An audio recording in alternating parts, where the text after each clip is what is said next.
Assalamu alaikum.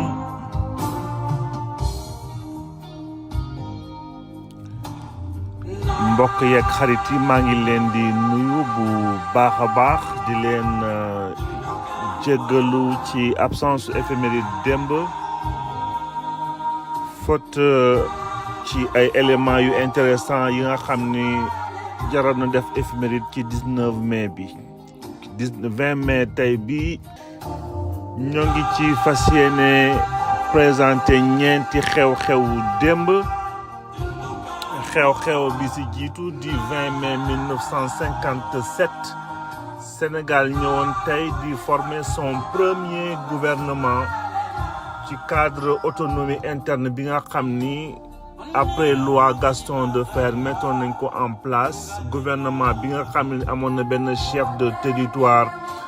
benn vice-président bu gouvernement vice-président bi ñëpp xam nañ ni Mamadou Diallo woon ba 20 mai 1962 tey ki nga xam ne Sénégal ñëpp ko am ci seen xol kii di Hyacinthe Thiandoum tey lañ ko consacré woon tey par la suite archevêque de Dakar consécration bi nga xam ni bi nag kii di Monseigneur Maury nekkoon foofu prêtre ci jamono boobu moo ko defoon ordonné ko prêtre en 1949 ci 18 avril bi Monseigneur Hyacinthe Thiandoum finalement dirigé sunu nekkoon premier cardinal ci église catholique bu Sénégal depuis le 20 mai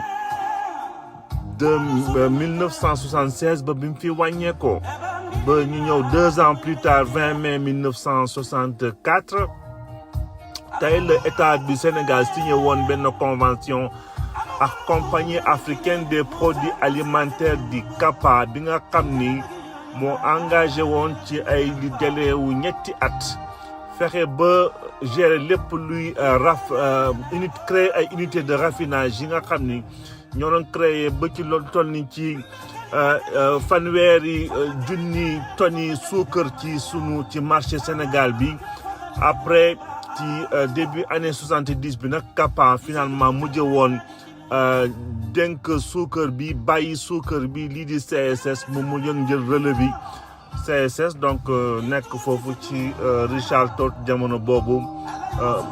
Jean-Claude Mimran jëlee ko ci loxoom waajuram bu góor géré ko depuis boobu ba léegi donc di jaxale ci en 2022 hommage bi nga xam ne bi bëggoon nañ ko ci rendre fii kilifa ji di Abdoulaye Ndiaye Cosaan interprète nga xam ni moo interprété woon musique bi Taal leen lamp yi ci festival mondial des arts nègres. donc ñu ñëw ci sunu premier élément bi sans plus tarder ci premier gouvernement Lamy parce que jamono boobu fekkoon na addina bi yëpp en tout cas monde AOF monde francophone colonie yi nekkoon nañ ci ay genre autonomie interne bouillonnement nag au niveau intellectuel yu métti ci biir communauté yi général de Gaulle pour couper l'herbe sous les pieds créer leen ku ci ne benn genre gouvernement interne bi nga xam ni bi moo doon anticiper un peu benn genre autodétermination donc noonu la ñu créer donc seen premier gouvernement bi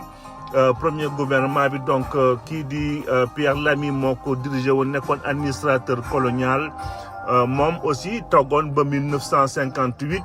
ñu renouvelé woon ko encore ci juin 58 bi buñ la waxee juin 58 xel bi dafay dem ci septembre 58 ci référendum boobu donc Pierre Lamy bi moo doon fexe ba France aussi continue encore à avoir la mainmise sur ses colonies, notamment le Sénégal bi nga xam ne moom moo ko doon diriger.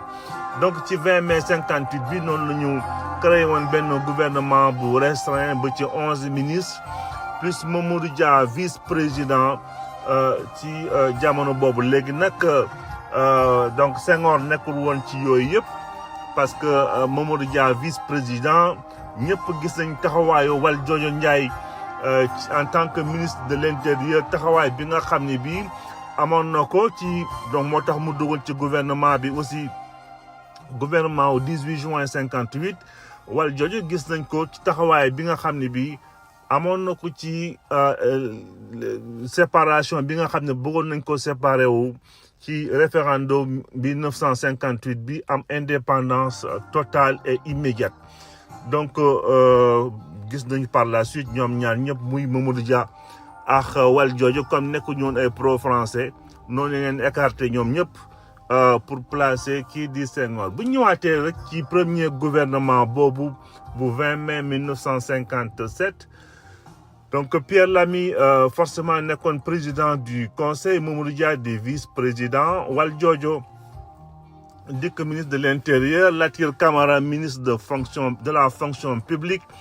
André Pétavin nekkoon ministre des finances, Léon Boissier Palem ministre de l'économie générale chargé des relations internationales parce que lépp lu nekkoon politique intérieure bien entendu dañ ko bàyyi woon ak sénégalais yi wante lépp li nga xam ni mooy relation mooy diplomatie France moo ko téyeloon boppam donc mu gardé woon un peu cette mainmise ci sunu relation internationale ba ci Abdoulaye Ly ministre de la production, Joseph Mbaye di ministre de l'économie rurale, Édouard Pierre Diatta di ministre des transports publics ba Amadou Mokhtar Mbow nekkoon ministre de l'éducation nationale et de la culture, Amadou Ba ministre de la santé et de la population, Alioune Badara Mbengue ministre du travail et des affaires sociales ba ci Henri Fournier secrétaire du conseil du gouvernement bu Sénégal ñu remplacé ko par Henri Berger le 12 août 1957. Sunu deuxième élément bi donc daf ñuy yóbbu ci Hyacinthe Thiandoum bi nga xam ne bi dañ ko mujjee woon consacré tey ci 20 mai bi ñu mujjee woon ko consacré 20 mai 1962 di wax rek ñu ngi ko formé woon foofu ci Gazobile ordonné ko prêtre le 18 avril 1949 ci lañ ko nommé par la suite 24 février 1962 archevêque de Dakar donc ba tey ci mois de mai bi lañ ko consacré woon mu nekkoon premier archevêque autochtone ci diocèse bu Dakar conservé nag poste bi lu toll ci fanweeri at ak juróom-ñett ji nga xam ni génn bàyyiwul mbir yi dudul à l'âge de 79 ans le 2 juin 2000 bàyyi lenge yi kii di Théodore Adrien Sarr donc nekk na fi donc cardinal par Paul VI bi nga xam ni bi moo ko defoon le 20 mai 1976.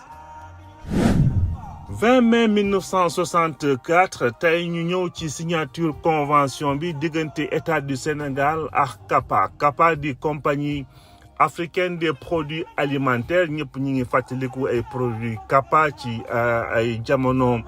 yu xaw a yàgg tuuti donc convention bi donc ñoo ngi leen signé woon diggante État du Sénégal ak donc compagnie bi période bi nga xam ne nag ñoo ngi ko marqué woon bëggoon fexe ba commencer industrialiser sunu réew aussi moderniser lépp luy secteur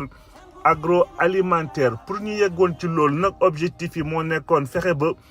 investissement privé dugg ci agro-industrie bu Sénégal ba comme ça ñu mën a valoriser ay production agricole locale en même temps ni ñu mën a pour que ñu mën a créer ay unités de transformation ci lépp fépp ci territoire bu Sénégal loolu permettre leen aussi ñu wàññi seen dépendance ci importation ci lépp li nga xam ne mooy produit de base en même temps qui dit importation dit forcément ay emploi yi nga xam ni war nañ ko cee ñàkk donc bu ñu créer ay liggéey ak industrialiser bi Sénégal forcément projet yooyu dafay permettre emploi yi liggéey am ci réew mi donc CAPA donc noonu la dugal ci produit mix probablement loolu lépp pour permettre état du Sénégal aussi mën a uti ay koppar au niveau privé mu am ay portée économique pour stimuler forcément industrie en même temps assurer benn genre sécurité alimentaire CAPA par la suite la mujj woon dénk lenge yi compagnie sucrière du Sénégal.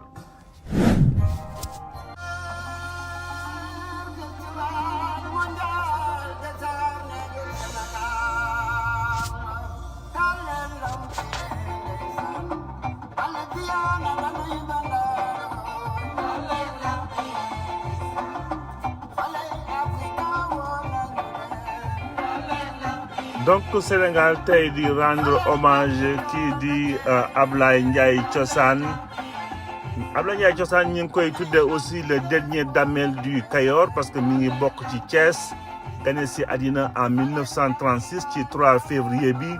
nekkoon nag benn artiste multidisciplinaire parce que muy peinture ak lépp luy autour de l'art ràññee woon nañ ko ci donc musique bi nga xam ne bi commencé woon na ko depuis 1952 inspiré woon nag ci surtout musique afro-cubaine ci waajuram bu góor ak rajo bi nga xam ne doon na ko animé si jamono bi nga xam ne bi mujj woon na fa découvrir artistes yu mag yu mel ni kii di Tino Rossi ak jazzman bi di Duke Ellington bi nga xam ne ñoo ko doon inspiré donc titre bi di taal leen lamp yi moo nekkoon finalement hymne bu festival mondial des arts nègres gis nañu donc taxawaay bi nga xam ne bi taxawee woon na ko si jamono boobu kilifa ji nag au delà taal leen lamp yi amoon na fi ay yeneen ni production yu mel ni cereem lambul ba ci Aminata Ndiaye donc Talen Lamp yi aussi mooy son bi ñu déglu ni tey di ko ci fii rendre hommage ci lépp li nga xam ni liggéey na ko ci sunu réew fi mu yóbbu musique fi mu yóbbu art ak inspiration aussi yu mu inspiré yeneen i artistes par la suite de par profondeur musique am ak li nga xam ni defoon na ko fii ci musique ak fi mu ko yëkkati woon si jamono boobu notamment aussi ci artiste thiessois yi nga xam ni inspiré woon na leen bu baax a baax donc di jaxale fii tey sunu éphéméride yi ba ëllëg incha allah dañ fi dikkaat pour yeggale waxtaan bi bonne semaine à tout le monde.